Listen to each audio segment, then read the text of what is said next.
یہ بھی امتحان حضرت ابراہیم خلیل اللہ کا، اس خاندان نے قدم قدم پہ امتحان دیے۔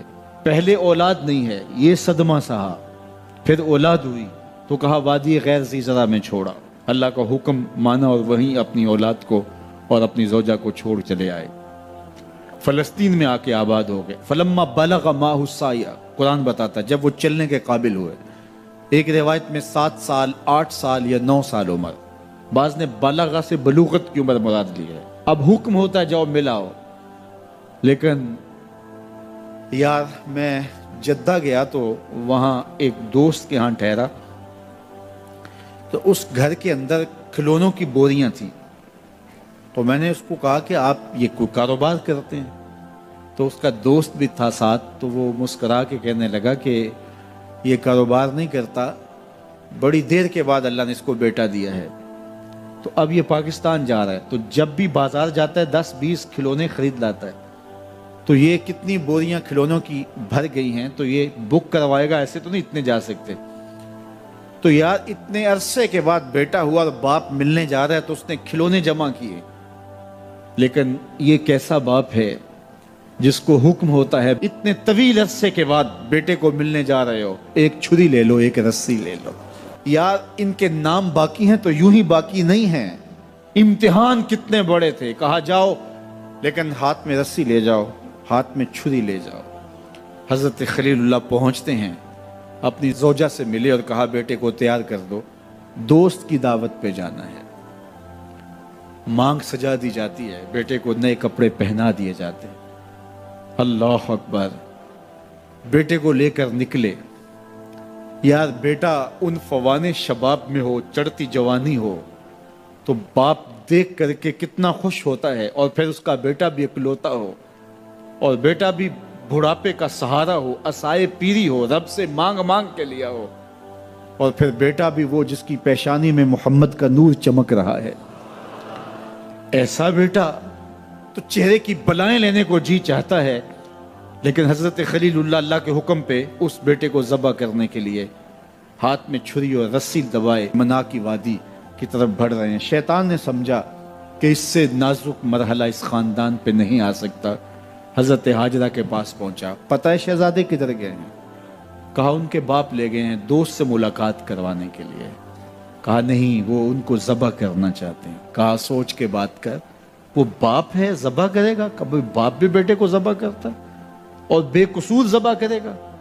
میں جانتی ہوں کتنی آہ سحرگاہی کا نتیجہ ہے وہ بیٹا، اللہ سے کتنی رو رو کے دعائیں مانگی اور وہ فرزند ملا۔ کہا وہ اللہ کا حکم سمجھتے ہیں۔ تو حضرت حاجرہ نے کہا ظالم تو کہیں شیطان تو نہیں؟ اگر رب کا حکم ہے، میری گود میں ایک اسماعیل ہے، کاش 1000 اسماعیل ہوتا، راہ خدا میں قربان کر دیتی۔ اسماعیل علیہ السلام کے پاس شیطان پہنچتا، اسماعیل پتہ ہے تیرے باپ تمہیں کدھر لے جا رہے ہیں؟ کہا کہ کدھر؟ کہا کہ وہ ذبح کرنے لے جا رہے ہیں۔ کہا تم سوچ کے بات کرو۔ ان کی آنکھوں کی چمک نہیں دیکھی؟ میری طرف دیکھتے ہیں تو لگتا ہے کہ ان کی آنکھوں سے شہد ٹپکتا ہے، اور وہ مجھے ذبح کر دیں گے؟ کہا اللہ کا حکم سمجھتے ہیں۔ کہا اچھا؟ کہا ہاں۔ کہا اسماعیل کے وجود میں ایک جان ہے، کاش میرے ایک ایک بال میں جان ہوتی اور راہ خدا میں قربان کر دیتا۔ ابراہیم علیہ السلام کے پاس شیطان پہنچ کے بولتا ہے ابراہیم اللہ کو راضی کرنے کے اور تھوڑے طریقے ہیں، ضرور بیٹے کو ذبح کرنا ہے؟ تو وہ بھی کنکر اٹھا کے مارتے ہیں اور شیطان کو راستے سے ہٹا کے منزل کی طرف بڑھتے ہیں۔ قرآن نے وہ سارا منظر بیان کیا ہے۔ فلما بلغ معہ السعی، باپ بیٹے کے پاس آیا اور کہا بیٹا میں نے خواب دیکھا ہے کہ میں تجھے ذبح کر رہا ہوں، فانظر ماذا تری، بتا تیری رائے کیا ہے؟ بیٹے پر سکتہ طاری ہو جاتا، آنکھیں پھٹی کی پھٹی رہ جاتی، باپ کیا بول رہا ہے؟ لیکن یہ فیضان نظر تھا یا کہ مکتب کی کرامت تھی؟ سکھائے کس نے اسماعیل کو آداب فرزند؟ اللہ اکبر، فرزند ہو تو اسماعیل ذبیح اللہ جیسا۔ فانظر ماذا تری، بتا تیری رائے کیا ہے؟ بیٹا خاموشی اختیار کر لیتا، السکوت من الرضا، تو سکوت بھی رضا سے ہے، اس کی خاموشی بھی رضا مانی جاتی، اور جب اس طرح کی سراسیمگی کی کیفیت ہو تو خاموشی ہی رضا ہوتی ہے۔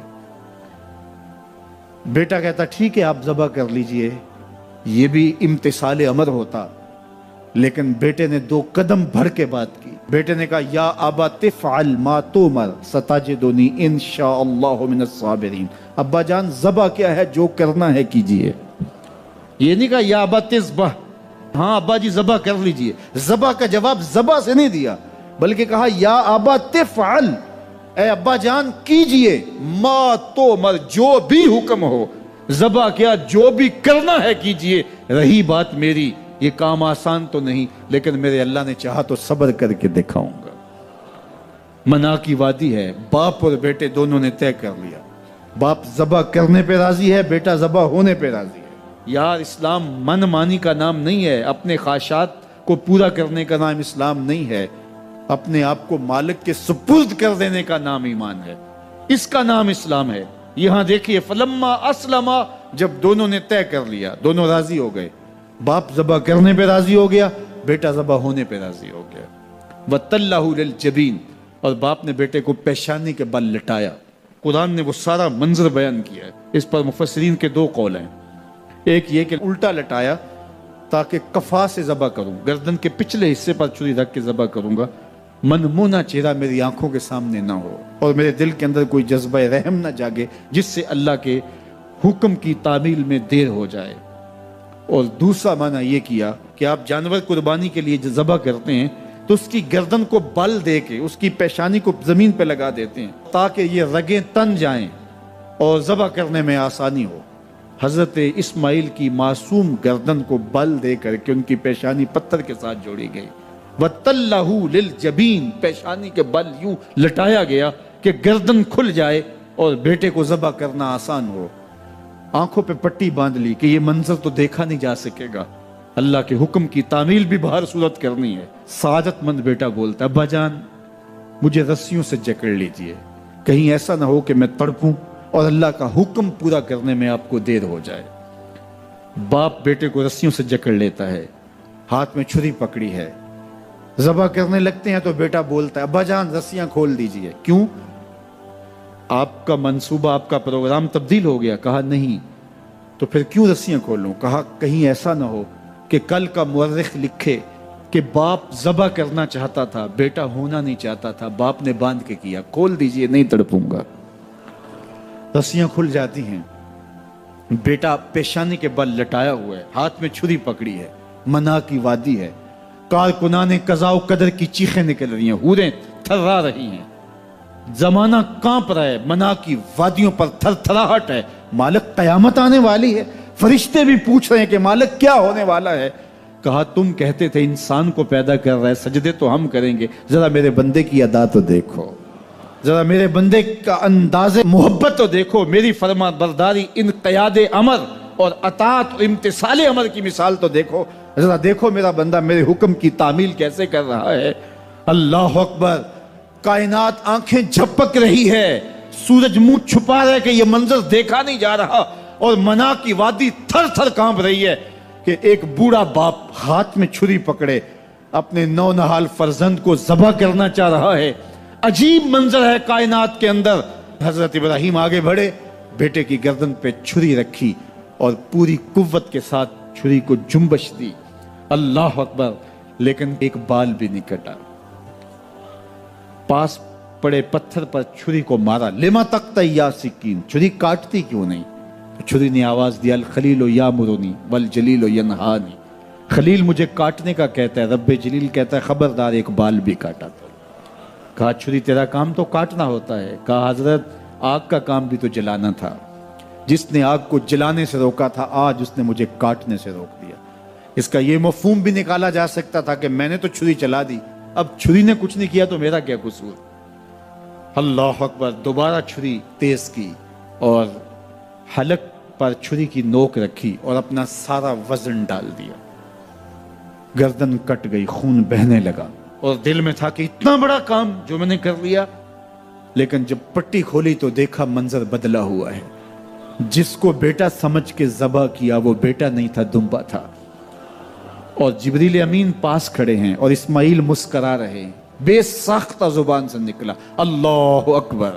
تو حضرت اسماعیل بولے لا الہ الا اللہ واللہ اکبر، جبریل بولے اللہ اکبر وللہ الحمد۔ اب یقین تھا کہ یہ سارا اہتمام ادھر سے، جبریل کا آنا اور دمبا پڑا ہے اور ذبح پڑا ہے اور جبریل امین موجود ہیں تو یہ یہی لے کر آئے ہوں گے، اور بیٹا مسکرا رہا ہے۔ یہ سارا منظر، یہ قرینہ حالیہ بتا رہا تھا کہ یہ سارا الوہی اہتمام ہے، رب نے قربانی قبول کر لی۔ لیکن صرف اتنا ہی نہیں ہوا کہ یہ قرینہ حالیہ آپ کو یقین دلاتا، بلکہ منا کی وادی چمکنے لگی اور وہی کے اجالوں سے پوری وادی روشن ہو گئی، اور آواز آنے لگی وَنَادَيْنَاهُ يَا إِبْرَاهِيمُ قَدْ صَدَّقْتَ الرُّؤْيَا إِنَّا كَذَلِكَ نَجْزِي الْمُحْسِنِينَ۔ یہ منظر دیکھا تو ابراہیم ابھی کوئی سوال کرتے، کسی سے پوچھتے کہ یہ کیا ہوا، اتنے میں وہی نازل ہوئی، اے ابراہیم تو نے واقعی خواب پورا کر دکھایا، اِنَّا كَذَلِكَ نَجْزِي الْمُحْسِنِينَ، ہم اپنے بندوں کو یوں ہی صلہ دیا کرتے۔ تیرے بیٹے کو ذبح نہیں کروانا تھا تیرے ہاتھوں سے، ہم نے تیرا امتحان لینا تھا، بس ابراہیم تیرا امتحان پورا ہو گیا، ہم نے تیری سنت کو اب قیامت تک کے لیے باقی رکھا، قیامت تک کے لیے باقی رکھا۔ اور پھر خود میرا رب کہتا ہے سلام علی ابراہیم، ابراہیم تیرے اوپر سلام ہو۔ اللہ اکبر۔ منا کی وادی کے اندر حج کے موقع پر 40 لاکھ حجاج ہیں، تو کچھ شیوخ عرب کے اور باقی عمراء مخیر سعادت مند لوگ 100 قربانیاں بھی پیش کرتے ہیں، تو کروڑوں قربانیاں منا کی وادی میں ذبح ہو رہی ہوتی ہیں اور حدود حرم میں، اور بے ساختہ زبان پہ نکلتا ہے سلام علی ابراہیم۔ ہر سال یہ شور و غوغا ہوتا ہے کہ اس مرتبہ قربانی بہت مہنگی ہے، شاید زیادہ لوگ قربانی نہیں کر پائیں گے، لیکن جو ہی موسم قربانی کا آتا ہے گلیوں اور بازاروں کے اندر جانور گھوم رہے ہوتے ہیں اور ان کو دیکھ کے بے ساختہ زبان پہ آتا ہے سلام علی ابراہیم، ابراہیم تیرے اوپر۔ تو یہ کتنا بڑا امتحان تھا، کتنی بڑی آزمائش تھی، لیکن اس آزمائش سے سرخرو نکلے، نمبر بھی پورے 100 حاصل کیے، کامیاب اور بامراد اور کامگار ہوئے۔ آج ہمیں اس سنت کو باقی رکھ کر کے ہمیں وہ یاد تازہ کی جا رہی ہے کہ میرے ایسے بندے کہ جو میرے حکم پہ اپنی سب سے عزیز چیز بھی قربان کرنے سے گریز نہیں کیا کرتے۔ ہمارے ایک بزرگ فرمایا کرتے تھے کہ ہر بندے کا ایک اسماعیل ہوتا ہے، جب تک وہ اپنے اسماعیل کی گردن پہ چھری نہیں رکھتا رب کا قرب نصیب نہیں ہوتا۔ تو جو تمہاری محبوب چیز ہے اس کو راہ خدا میں جب تک قربان کرنے کا جذبہ نہیں پاؤ گے، تب تک تمہیں وہ منزل نصیب سعادت کی نہیں ہوگی۔